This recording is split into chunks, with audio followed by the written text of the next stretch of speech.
Thank you so much. I'm really excited to be here, and especially at Savilators, which is an organization I really admire. So, as Maggie said, in my day to day, I work with many organizations where I provide executive coaching for their leaders and high potentials.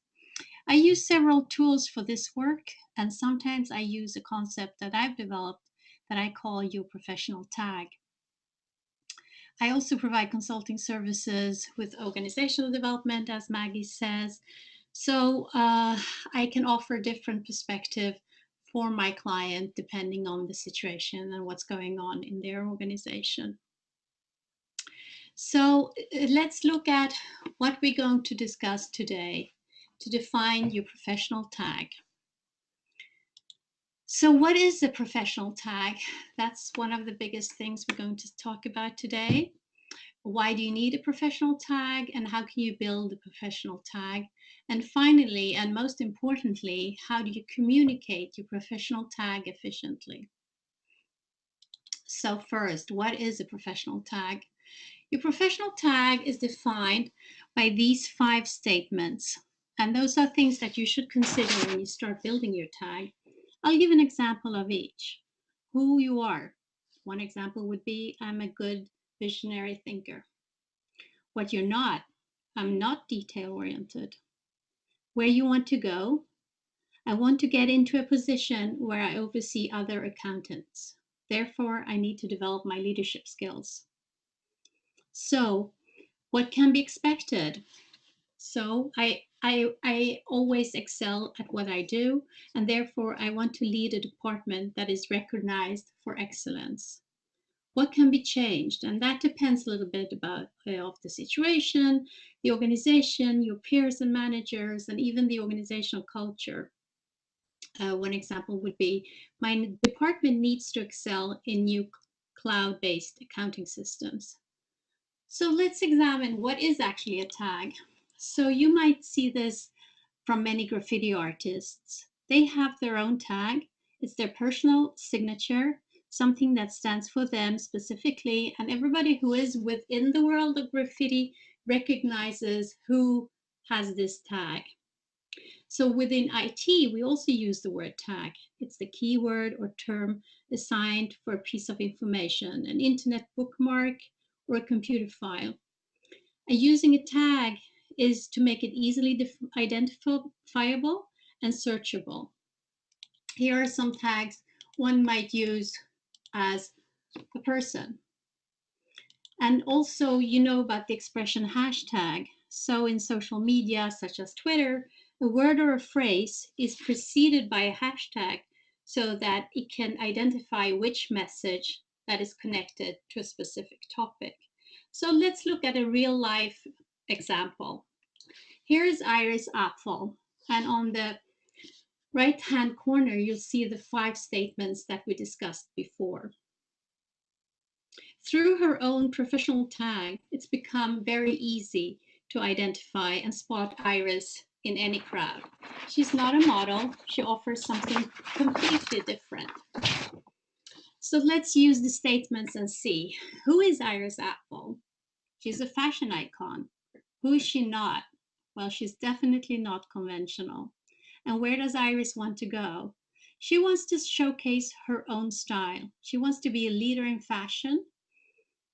And then, what can you expect from Iris? Well, you can expect to be surprised by her because you could never figure out what outfit she's coming with next.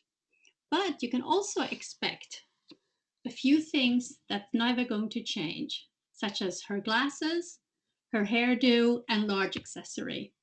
And what really changes is her outfit. So for someone in the workplace, many other aspects are important. Let's use another example. Who is Angela Merkel?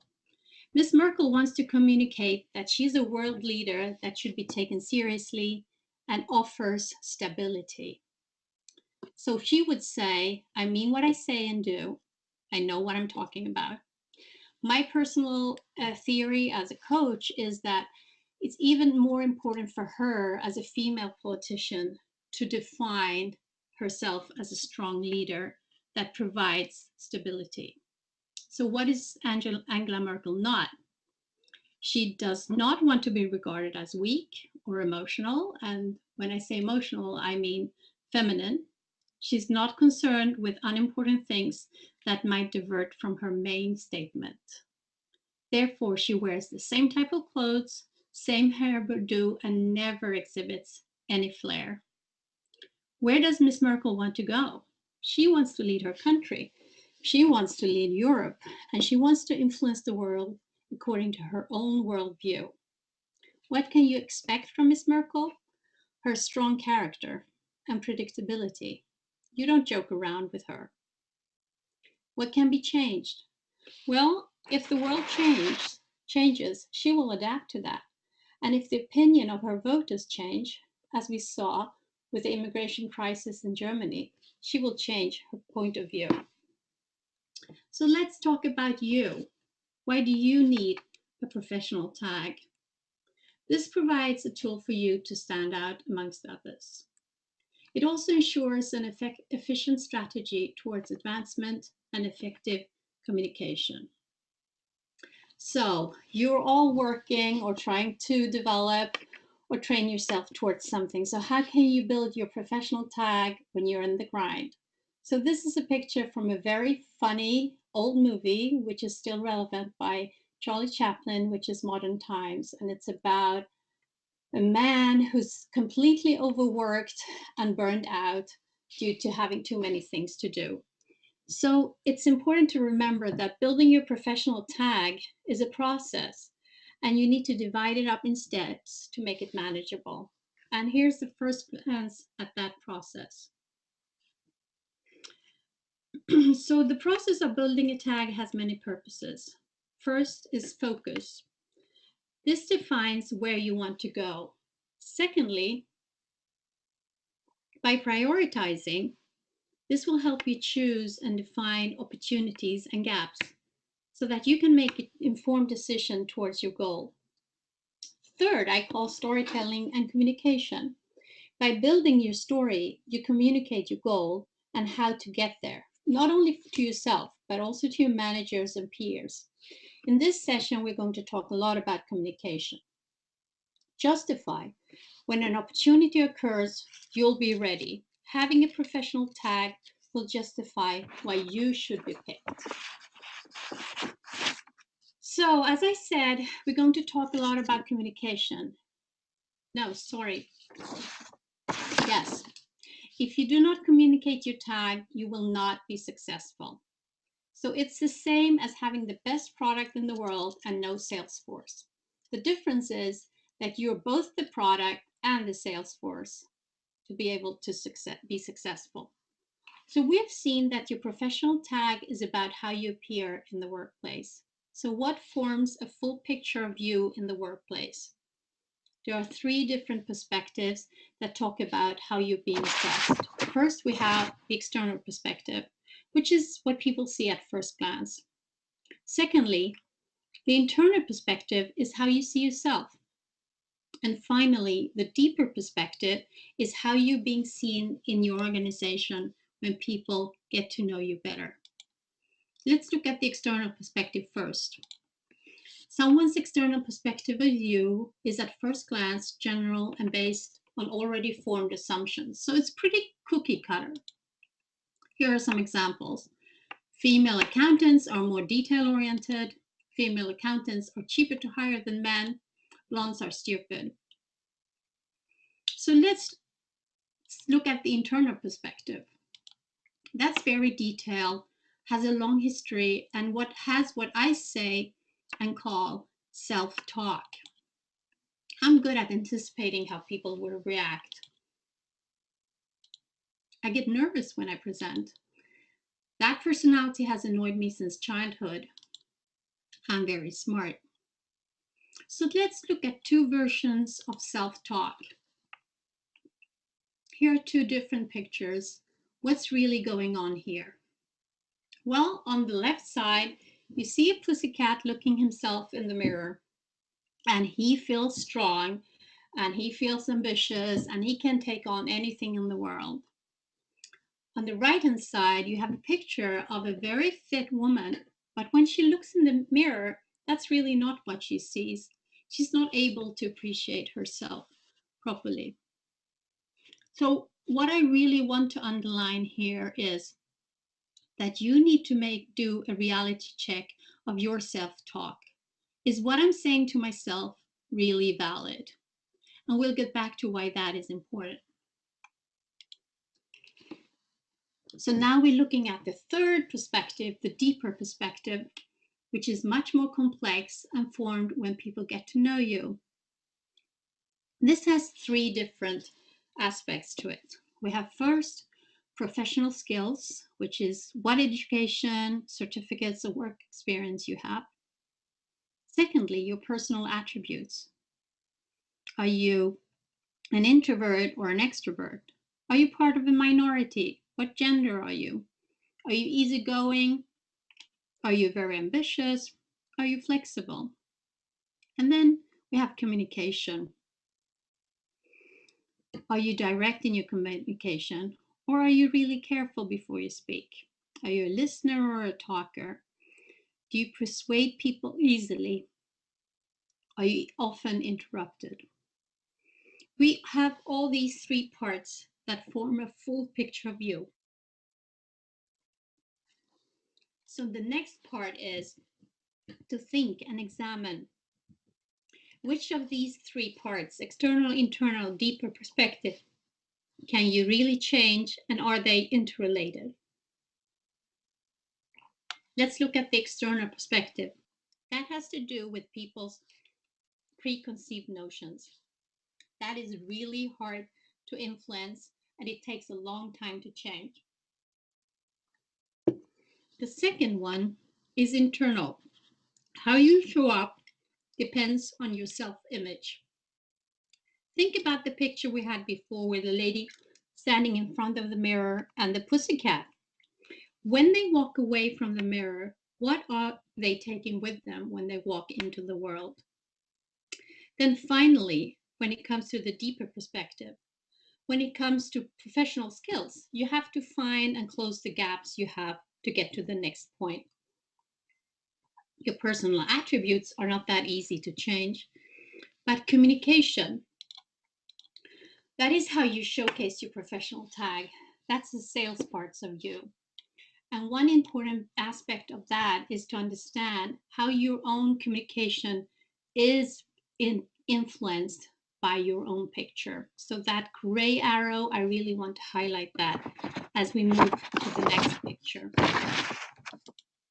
So there are three types of communication, right? Written, verbal, and then nonverbal. And what do we have with nonverbal? We have hand gestures, we have posture, or how you dress.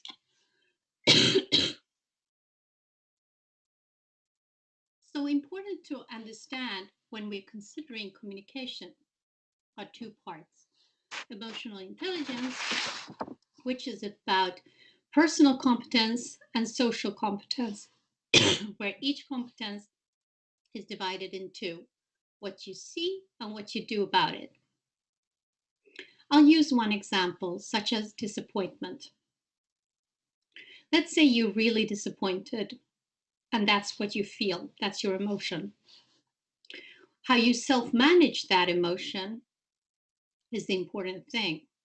Do you shut down, or do you have a discussion with yourself or someone else about your disappointment to analyze why things did not go the way that you wanted it to? To have that pause to reflect is where you get the real learning. The same thing goes for social competence. If someone is disappointed, that's what you see. Then what do you do about it? Do you avoid the discussion, or do you address the issue at hand and help someone through that experience? How you build relationships, how strong they are, is about relationship management. There are also other potential barriers to communication, and we're going to look at that in our next slide. Dr. Paul Slavik, he was a psychologist and a communication theorist. He developed 5 basic axioms for communication. And the first one, he says, is that every behavior is a form of communication. So whether you speak or are silent, you're communicating something but that choice. If you're choosing to look someone in their eye when you're talking to them or avoid eye contact, is a choice and a behavior too. We all know how it looks and what it feels like when a teenager rolls his eyes. And that's the picture there. And what are they trying to communicate by saying that? His second axiom, that is a potential barrier to communication, is that all communication is beyond the words used. He says that communication depends on content, situation, and relationship. So let's use the phrase, what an idiot you are. If a close friend tells you that, you know that he's pointing out that you did something stupid, but also that he cares and maybe even worries a little bit about why you did that choice and wants to warn you about the future. Let's say a stranger tells you that, well, your reaction will be completely different with the same phrase. The third axiom about potential barriers to communication is that each participant interprets the communication based on his or her point of view. Let's say someone is resigning and tells her boss, I can continue working here for 3 more weeks. And then she thinks to herself, wow, I'm really helping my boss out, although he didn't give me the promotion he promised 2 years ago. Whereas the boss will think, she really has a nerve. She has no gratitude that I kept her on the job, although her credentials didn't match up. The fourth potential barrier to communication is that communication is verbal and nonverbal at the same time. So effective communication is based on shared understanding, such as culture, age, and education. Let's examine an example. So this is a hand gesture that is very commonly used. So what does that hand gesture mean? Well, in different cultural contexts, it means different things. In US and UK, it means okay. In Japan, it actually means money. In Brazil, it's extremely offensive. And in Russia, it means zero. The final potential barrier to communication, according to Dr. Slavik, is that communication is either symmetric, and I want to translate the word symmetric to equal, or complementary, which I would say he means unequal. So the picture on the left is two women having a discussion, being on equal terms, appreciating each other's company, listening and taking information from each other at the same time. On the right-hand side, you can see the chef, Gordon Ramsay, yelling at a young chef. So that communication is unequal and also means that all information is not provided, as the young chef is not able to share why things didn't go the way he said. So beyond the 5 statements we mentioned in the beginning and communication, here's a plan how to build your tag. I suggest, first of all, set up a meeting with people you've worked with to gather information. Invite them to coffee or lunch and make sure that they have enough time and bandwidth to spend with you and not a deadline that afternoon or the day after. Tell them what you want to know and why, and that you're looking for constructive criticism, not only cheers. Make sure that that you have prepared specific questions about events and what worked and what could be improved. Ask them to gauge how others saw you. For my personal clients, I prepare a 360, which is an interview with managers, peers, direct reports, and customers to look and seek for constructive feedback. And then I develop that into a report. When you're done with the meeting, thank them for their time. I suggest sending a thank you note where you describe what you're planning to improve and change. People want to know what you're going to do with the time they used for you. Ask them if you can set up a meeting in 6 months again and offer to do the same for them. Then is the time to develop a plan. Figure out gaps you have and create a plan how to close those gaps. Try to think about people you want to network with and how you can reach them. I would really focus on people that are doing what you want to do so that you get to know how they got there. Test your strategy and plan with someone you know and that can keep you accountable. As you have outcomes, reevaluate. Do I need to change or shift the plan? Finally, there's a notion that is pretty new now, and it goes beyond pure mentorship, which is a professional board of directors. Just as organizations have a board of directors that would provide different types of input, I think each person who wants to go forward should do the same. It makes sure that the people have on that board have different experiences and knowledges than you have. It doesn't have to be your fan, but it should be someone who's willing to spend time and offer honest advice and even can help you with networking. So if you want to take your professional tag to the next level, this is what I do with my clients. First of all, I really try to gain true awareness so that you can evaluate your self-talk, as we discussed before. I do assessments that are really geared towards the working space, such as emotional intelligence, Hogan, Myers-Briggs. I have an assessment called learning agility. I suggest enlisting in coaching sessions and do a 360, as I described the page before. What I really talk to my clients is how willing are they to change? And then we define goals. After that, the next step is to develop individual roadmap. Here you look at goals and strategies and tactics that are measurable. The next step is when you take action. Here you try to build on strengths you already have, bridge gaps, and really make sure that you evaluate and measure outcomes properly. And have someone who can help you be accountable. Finally, now you have a new set of skills and behaviors that you're going to use and launch towards your new work environment and new opportunity. Finally, build a professional board of directors. As I said before, something that's really useful is if someone is helping you through this work, also provide them with a one-liner so that they can brag about you on how you should move forward and move on. So that is a little bit how I see you can build your own professional tag. Here is some information about me, and please feel free to reach out to me if you want to reach to the next level. Thank you. And now I think we're going to do Q&As. I'll put on the camera so it'll be easier to talk. Thanks, Catarina. I'll just wait for your camera to load here.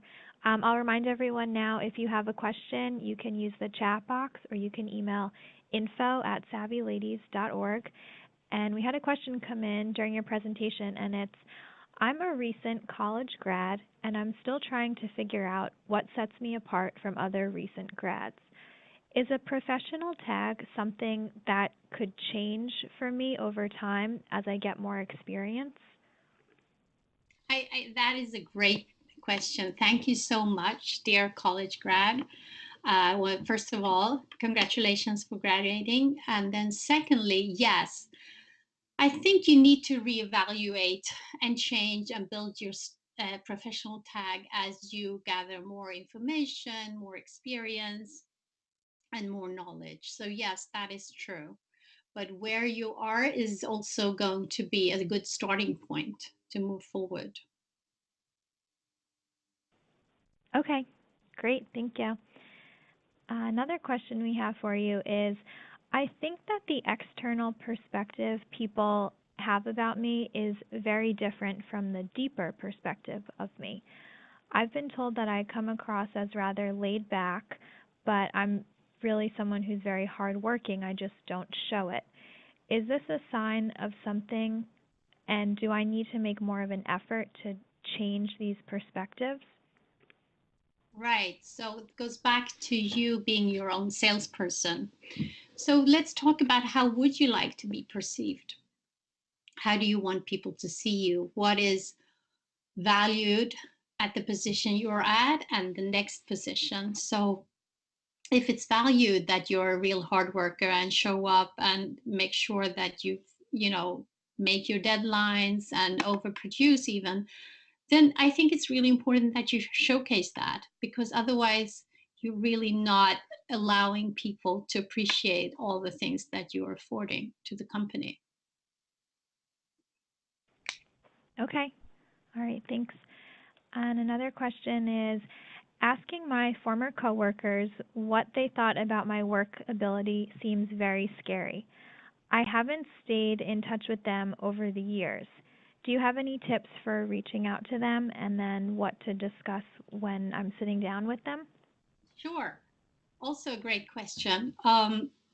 So maybe the first question is not to your old coworkers that you need their help, but rather than that you want to connect with them, see how they're doing and what's up. And from that, move forward and build a relationship. So that's the relationship management of emotional intelligence, right? How can you build a new relationship based on what you had before? So connect and do the things that you guys enjoyed to do before. Check on how other people in your cohort was doing. What is the boss up to? Is he still as crazy as before, or and so on? And then I think it's a very good thing to connect with them, because if you make this a mutual agreement between the two of you that you're going to help each other to understand better about what are your strengths and where your developmental areas are, you can have a very strong relationship that both of you will enjoy and win a lot from. Okay, great, thank you. And the last question we have for you is about your list of resources. And I just wanted to let everyone know that we'll be sharing this recording with you and asking Catarina if you also wanted to share the resources with our presenters or talk a little bit more about that. Sure. I'll go back on the slide where here's my contact information, but also here is some recent reading and reference material that's going to be part of, I think, the presentation that's going to be shared. So look at that. There is about the board of directors. It's a little bit about emotional intelligence.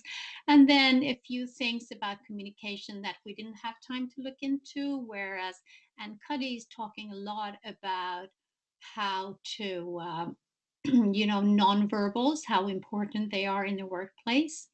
There's some about communication and gender bias, which I thought it was really interesting. And then you have Dr. Slavik's 5 axioms there. And if you need more information, I'd be happy to send along. Just shoot me an email and I'll do that. Okay, great. Thank you so much. All right, well, so those are all the questions we have. So I want to thank you, Catarina, for an excellent presentation. As a reminder, we'll be sending out some more information from Catarina.